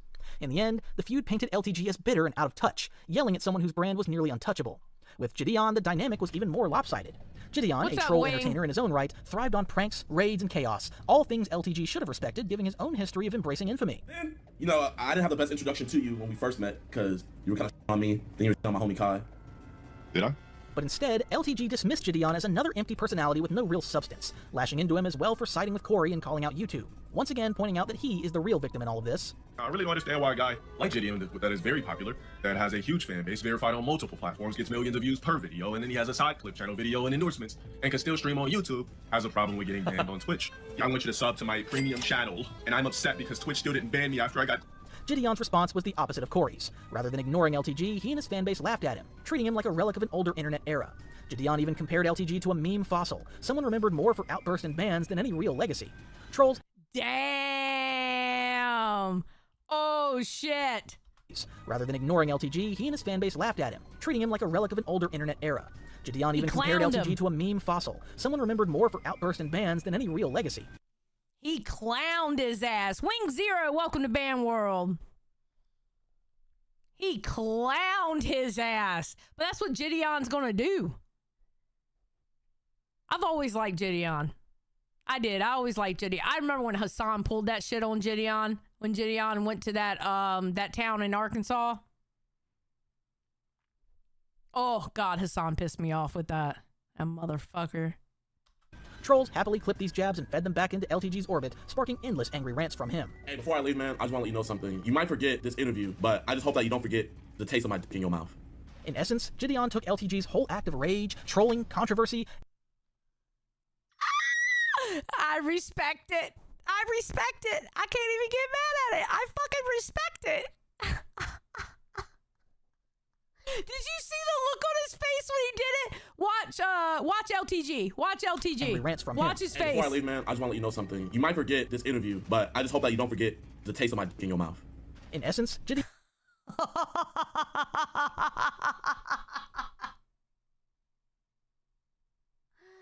Oh, shit. That's funny as fuck. Gideon took LTG's whole act of rage, trolling, controversy, and showed how it could be monetized into mainstream success, something LTG never managed. That contrast made the feud sting even harder. Eventually, he and Gideon made peace and even did a video interview together, where LTG was seen in a much calmer state. He was even a little vulnerable in the stream, like when Gideon... He did, Nuke. He teabagged him virtually. He really did. That's literally what he did. Asked him about his reaction to the video of a man who fatally shot himself after he found out that he was being cheated on. But why laugh? Why laugh? That's the way I processed it. I processed it because he got a call with a woman that didn't want to be with him anymore, so he said fucking blew his dome off. So for me, the only way I could process it was to laugh. I couldn't console and feel sad for a guy that ended his life over a... LTG explained that he could only laugh at the situation as that was how he could process such information of a man killing himself over a female. Like I said yesterday, the reason why I ultimately laughed at that video is because I honestly think that dude blew his brains out because a bitch told him some shit. Now, if that bitch was like, baby, I love you, he would have never did it. But obviously, I was laughing at the fact that he did that shit over a bitch. And as strange as it was... Okay, do you really want to laugh at somebody killing himself, though? Like, I would have to have so much hate in my heart to laugh at something like that. Like, they would have to be a superior evil person for me to laugh at something like that. You know, like, I wouldn't just laugh at somebody doing that. Can somebody explain Blind Justice why we're doing this? Please, can somebody explain? Because I'm not going to explain it for the 12th fucking time. Why we're doing this. Because there was a goal, and I wasn't going to scam the people who made the goal. If you would please be so kind as to explain Blind Justice Entertainment why we're doing this. Thank you. It was nice to see him be a person and simply explain when he does the things he does. The most high profile of these conflicts came with Kai Cenat, Twitch's golden child and one of the most popular streamers of his generation. Do y'all know that Ruby seen the clip? Bro, Ruby, she sent me this clip, bro. We gotta chill. In more recent years, LTG's name has even been thrown into the orbit of creators like Kai Cenat and other rising streamers. Though not always direct feuds, LTG's arrogance often led him to dismiss the success of younger, more popular figures, accusing them of lacking substance or being propped up by bot audiences. He also claims that Twitch— No, come on, you can't say that about Kai. Kai's actually entertaining as fuck. The shit he pulls on his streams and like his his marathon streams, he does some dope ass shit for real. He does dope shit. Could never use someone like Kai on the cover of Twitch because he's black, and he was bad marketing, because in his streams the N slur is said like a million times. Kai saw this video and even reacted to it by literally— Don't you say it too? Wait a minute. Wait. Am I retarded? But don't he say it too? How? You know what? Not my business. Let them have that argument. Let them have that argument. Not my business. saying the N-word in response. Whatever, like Kai Cenat probably wouldn't get blown on the front page of Twitch. Can anybody here guess why? I don't care how late he is. Can anybody guess why? That they wouldn't run behind Why? Kai Cenat to put him on the front page or acknowledge him or anything like that? Why? It's bad marketing. When you go in the stream, the N-word is said a million freaking times. Trolls latched onto these statements, amplifying them until they looked like one-sided feuds, with LTG once again positioned as the bitter villain yelling from the sidelines. Perhaps the most striking aspect of these battles is how self-perpetuating they became. LTG's detractors didn't need to fabricate much, as his own behavior provided the content. A rage quit, a screaming match, a bizarre rant about genetics or superiority would surface. Trolls would clip it, and within hours it would be trending in other circles. He could not stop them without silencing himself. He can't help himself. He absolutely cannot help himself. What the fuck are you doing? Bro, you're not big enough to go at Kai. What is wrong with you? What is wrong with these people? Holy shit. And silence was something he refused to embrace. His need to respond, to fire back, to maintain dominance was what kept the cycle alive. Kai's fans, an army much larger than LTG's base, immediately latched onto the insults. Trolls swarmed LTG's streams and social media with spam, turning Kai's name into a weaponized chant in his chats. This was a recurring pattern for LTG. By throwing shade at a much larger creator, he opened the door for that creator's fanbase to weaponize his words against him. You fucking idiot. And you've already shown that you can't handle it, and you're gonna ban a bunch of people. You fucking idiot, bro. Come on. Why would you go after Kai? Jesus Christ. Why? Why would you go after Kai? It makes no goddamn sense. Holy shit. Every meltdown, every angry rant about Kai became content for detractors who clipped and re-uploaded it. Soon, compilations of LTG raging about Kai Cenat circulated widely, reframing the feud as a one-sided war in which LTG came across less as a rival and more as an embittered critic shouting at someone leagues ahead of him. By the time Kai Cenat exploded into mainstream popularity, breaking Twitch viewership records and becoming a cultural figure, LTG was already years into his role as the internet villain, banned from Twitch and known more for his meltdowns than any competitive success. His criticisms of Kai, calling him a clown or dismissing his achievements, came across not as confident jabs, but as jealousy from a man sidelined by time. To Kai's fanbase, LTG was what you would refer to as a hater, a bitter relic from a bygone internet era who couldn't stomach the rise of a new generation. Kai himself didn't invest much into the feud. A very brief reaction was all that he got before Kai moved on. And you know what? That's the thing. LTG couldn't pivot with like the new generation of how you do things. That's how Keemstar is actually smart. He did his thing in 2015, or actually before that. He did his thing over in battle cams. All right, it was acceptable over there. He did his things in the early days of YouTube. It was acceptable. But if you've noticed, he's pivoted. He's pivoted with how the times are. And you have to be able to do that to survive. You have to be able to pivot.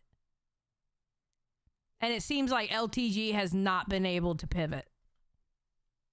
You know?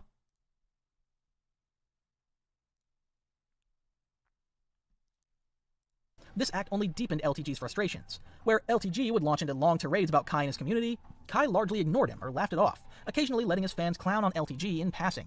Yo, this nigga looks like a supervillain, boy. Bro, this nigga looks like a supervillain. You should kill yourself. The more LTG tried to assert himself as a rival, the more he was mocked as an irrelevant sideshow. After this run-in with top streamers like Kai, Gideon, and Corey Kenshin, LTG had somehow become a figure worthy of note in the creator sphere again. And in 2024, he shocked the gaming and creators world when he appeared at the Streamer Awards night to present the award for Best Player Streaming Player. Brought to you by Junk Food Arcades is LowTierGod.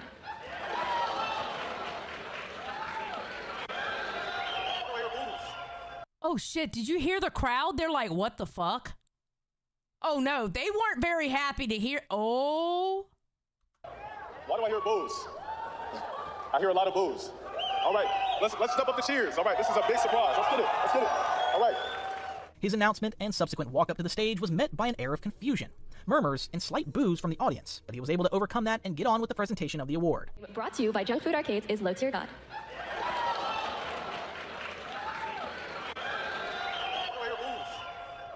Why do I hear boos? I hear a lot of boos. All right, let's step up the cheers. All right, this is a big surprise. Let's get it. Let's get it. All right. So, ironically, I'm considered one of the worst fighting game streamers of all time.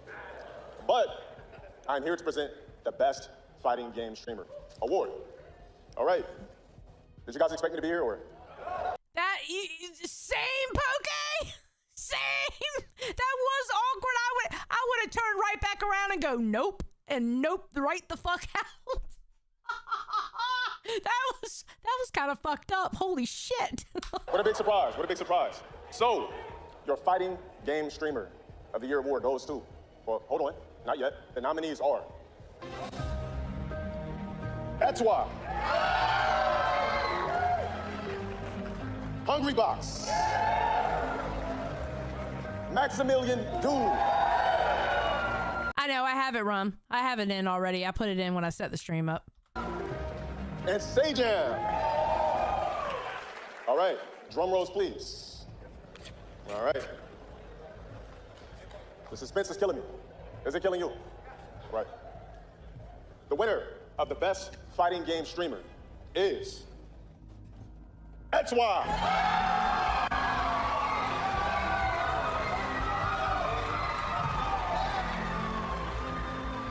Good guy in real life, and he was just being a douche as an act to stay relevant. Villain or hero, the fact remains that LowTierGod presented at the Streamer Awards, and that could not be taken away from him.